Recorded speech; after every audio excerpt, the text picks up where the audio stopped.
s'atmosfera est un sistema, si narra in fisica, un sistema dinamico. E te che narra, è un sistema che tende a cambiare in su tempus.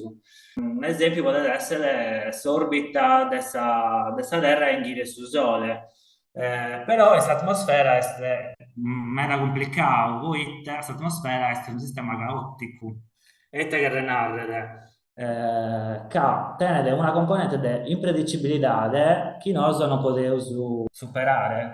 Questa componente caotica dell'atmosfera è stata studiata da Edward Lorenz, suo primo che ha teorizzato questo sistema. Edward Lorenz narra che sul battimento di questa sala di una mariposa in un luogo potete scatenare una temporada a chilometri e chilometri di distanza. Ma questo, ite che narra che questo sistema atmosfera è mera sensibile a cambiamento spitticoso delle condizioni iniziali.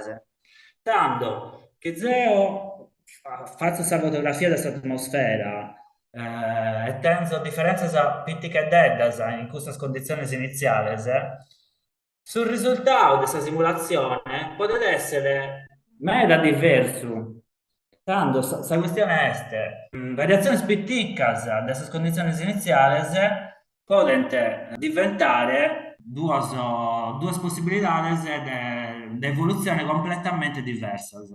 E questo è un problema che ancora non che si usa a risolvere meglio. E tanto tutte queste previsioni di meteorologia sono tesi approssimazioni. Noi possiamo scrivere esattamente l'orbita della Terra che anni o mille anni, ma questo non funziona da questa atmosfera.